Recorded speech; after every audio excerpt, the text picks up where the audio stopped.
सबसे पहले हमने पिछले वीडियो में ये डिस्कस किया कि आखिरकार स्टेम सेल की स्टेज क्या होती है, हीमोपोइसिस की क्या क्या स्टेज होती है, उसके बारे में हमने पढ़ा पिछले वीडियो में। अब इस वीडियो में बढ़ेंगे, अब अपन ये पढ़ेंगे कि जो अपन बार बार डिस्कस कर रहे थे कि स्टेम सेल होती है वो माइग्रेट होती है। स्टेम सेल पहले माइग्रेट होती है, एग से लेकर पहले लीवर और स्प्लीन में जाती है, लीवर और स्प्लीन में जाकर फिर बोन मेरो में जाती है। तो इसमें स्टेम सेल में कुछ तो पावर होगी ऐसी ताकि वो, तभी तो वो ब्लड सेल का फॉर्मेशन कर रही है।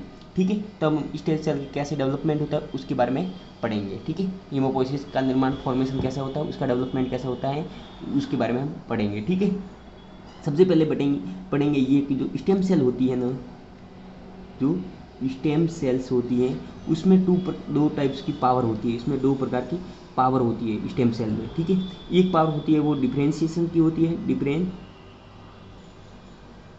की होती है, और एक होती है उसमें सेल्फ रेप्लिकेशन की पावर होती है, सेल्फ रेप्लिकेशन की पावर होती है। अब इस दो वर्ड्स को समझेंगे कि क्या होता है डिफरेंशिएशन और क्या होता है सेल्फ रेप्लिकेशन। ठीक है, तो जो माना कि ये जैसे ये स्टेम सेल होती है। ठीक है, ये स्टेम सेल होती है, ये स्टेम सेल डिफरेंट टाइप की अपन क्या बनाती है, ब्लड सेल बनाती है, डिफरेंट टाइप की ब्लड सेल बनाती है। जैसे एक ब्लड सेल ये हो गई, एक ब्लड सेल ये हो गई, एक ब्लड सेल ये हो गई, एक ब्लड सेल ये हो गई।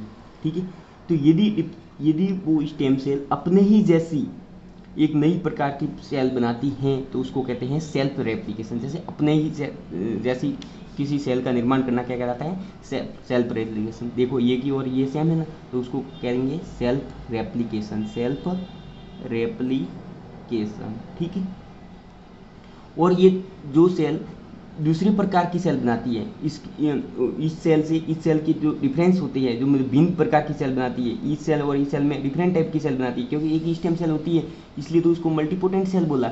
ये एक ही सेल एक जैसे सेल बनाए तब तो उसको सेल्फ रेप्लिकेशन बोलते हैं, और दूसरे प्रकार की भिन्न प्रकार की सेल बनाए तो उसको क्या कहते हैं, डिफरेंशिएशन। ठीक है, ये अब आप आगे बढ़ेंगे कि इस आखिरकार हीमोपोइसिस डेवलपमेंट कैसा होता है। हीमोपोइसिस, डेवलपमेंट ऑफ हीमोपोइसिस किसके बारे में पढ़ेंगे, डेवलपमेंट ऑफ हीमोपोइसिस के बारे में पढ़ेंगे, डेवलपमेंट ऑफ हीमोपोइसिस के बारे में पढ़ेंगे, हीमोपोइसिस के बारे में। ठीक है, अब अपन ये पढ़ेंगे कि जो स्टेम सेल होती है, जो स्टेम सेल जो अपने पहले पिछले वीडियो में भी डिस्कस किया कि मल्टीपोटेंट स्टेम सेल होती है, वो पहले सबसे पहले 3rd वीक में एग यॉक में बनती है, फिर वो माइग्रेट होकर तीसरे महीने में लीवर और स्प्लीन में जाती है, फिर वहाँ पर थोड़े दिन रहती है और एग यॉक में ब्लड सेल का फॉर्मेशन होना बंद हो जाता है, फिर लीवर और स्प्लीन में बनता है। उसके बाद हमने डिस्कस किया कि ये आगे जाकर बोन मेरो में बढ़ता है, बोन मेरो में कौन सा रेड बोन मेरो में बढ़ा, वो आगे पिछले वीडियो में डिस्कस किया। तो ये माइग्रेट होती है, तो ये आखिरकार ब्लड फॉर्मेशन का निर्माण कैसे बनती है। तो जो स्टेम सेल होती है वो दो प्रकार की सेल होती है। कितने प्रकार की सेल पाई जाती है, टू टाइप्स की सेल पाई जाती है। ठीक है, एक प्रकार की होती है वो लिम्फोइड स्टेम सेल होती है, लिम्फोइड स्टेम सेल होती है, और एक होती है माइलिनोइड स्टेम सेल होती है। कैसे होती है, माइलोइड स्टेम सेल्स होती है। ठीक है, ये अब अपन डिस्कस करेंगे लिम्फोइड स्टेम सेल के बारे में। ये भी डिफरेंट टाइप की सेल अपने बनाता है, डिफरेंट टाइप की सेल बनाते हैं। ठीक है, ठीक है भाई, ये भिन्न प्रकार के ब्लड सेल में लिम्फोब्लास्ट का निर्माण करता है। किसका निर्माण करता है, लिम्फोब्लास्ट सेल बनाती है। लिम्फोइड जो स्टेम सेल होती है वो लिम्फोब्लास्ट सेल बनाती है, डिफरेंट टाइप की लिम्फोब्लास्ट सेल बनाती है। क्या बनाती है, डिफरेंट टाइप की लिम्फोब्लास्ट सेल बनाती है। ठीक है, डिफरेंट टाइप की लिम्फोब्लास्ट सेल बनाती है। ठीक है, अपन ने यहाँ पर लिखा। अब अपन क्या बनाते हैं, ब्लड फॉर्मेशन में जो ब्लड वेसल होती है उसको सर्कुलेशन होते हैं उसके बारे में पढ़ेंगे। ठीक है, ये रहा। ठीक है, अब कोई एक जैसे ये लिम्फोसाइट होती है, ये बनाती है एनके सेल बनाती है। क्या बनाती है, एनके सेल। एनके सेल क्या होती है, नेचुरल किलर सेल होती है, नेचुरल किलर सेल होती है, जो मतलब इम्यूनिटी के लिए रेस्पॉन्सिबल होती है। जो कोई भी अपने शरीर में क्या होता है, कोई भी पैथोजन अपने शरीर में प्रवेश करता है तो उसको डायरेक्ट किल करके मार देती है। तो ये क्या होता है, इम्यून रेस्पॉन्सिबल करता है। क्या करता है, इम्यून रेस्पॉन्सिबल में योगदान देता है, इम्यून रेस्पॉन्सिबल में योगदान देता है।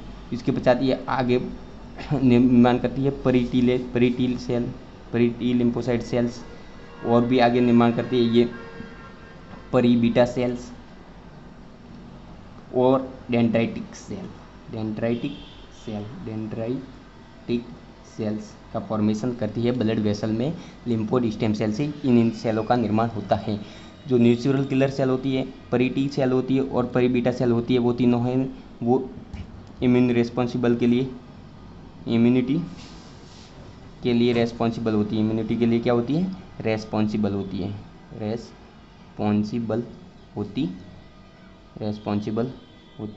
हैं। ठीक है।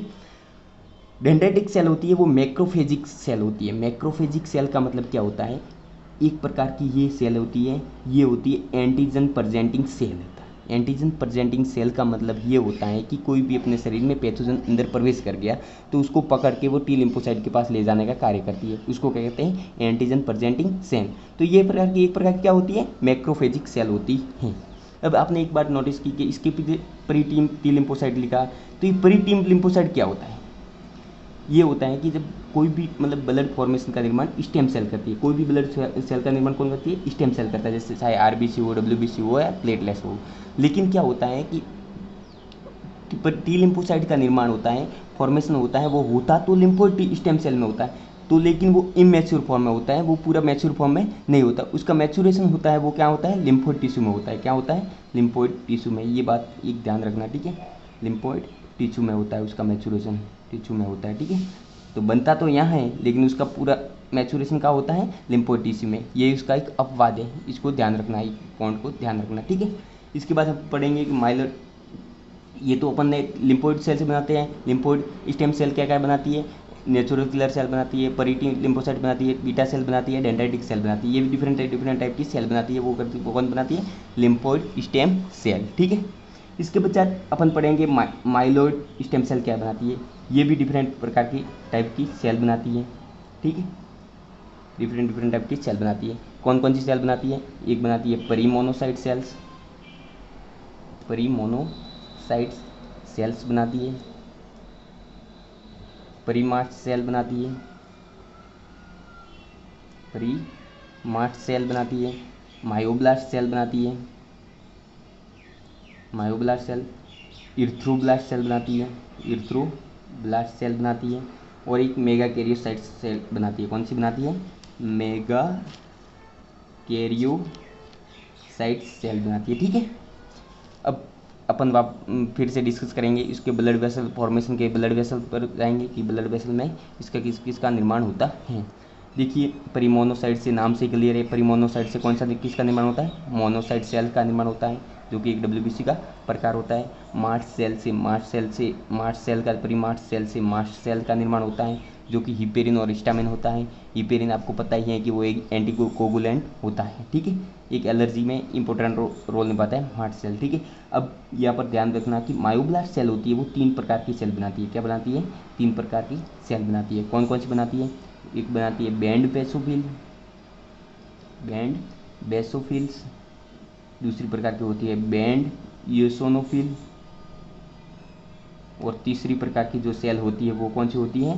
Band neutrophils. क्या कौन सी होती है? बैंड न्यूट्रोफिल्स होती है, ठीक है। ये इमेच्योर फॉर्म में होती है। उसके पश्चात ब्लड वेसल में जाकर ये बेसोफिल का निर्माण करता है। बैंड इसिनोफिल का निर्माण करता है, और बैंड न्यूट्रोफिल का निर्माण करता है, ठीक है।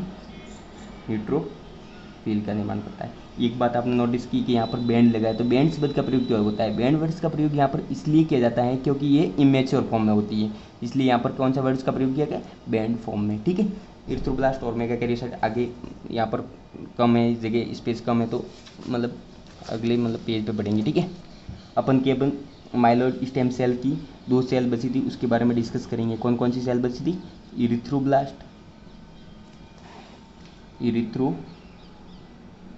इरिथ्रोब्लास्ट सेल्स और मेगा कैरियोसाइट्स, ठीक है। इरिथ्रोब्लास्ट नाम से इंगित है, इरिथ्रो मतलब आरबीसी का फॉर्मेशन करेंगे, तो ये कौन सी ब्लड वेसल में जाकर कौन सी किसका निर्माण करेंगे, आरबीसी का। यहाँ पर एक बात ध्यान रखना कि आरबीसी होती है वो डिफरेंट टाइप में मतलब इमेच्योर फॉर्म में होती है। जैसे जैसे मतलब शुरुआती स्टेज में होती है वो आरबीसी बड़ी बड़ी बड़ी बड़ी होती है, उसके पश्चात ये साइज़ में छोटी हो जाती है, स्मॉल हो जाती है और नंबर ऑफ आरबीसी का काउंट बढ़ा जाती है। ठीक है, तो जितनी छोटी आरबीसी होगी उतनी ही वो मैच्योर आरबीसी होगी और वो मैच्योर आरबीसी होगी। ठीक है, और मतलब शुरुआती स्टेज में जब इसका डिवीजन होता रहता है, शुरुआत में ये बी बड़ी होती है और उसके पश्चात छोटी होती चली जाती है, जितनी छोटी होती है उतनी मैच्योर होगी।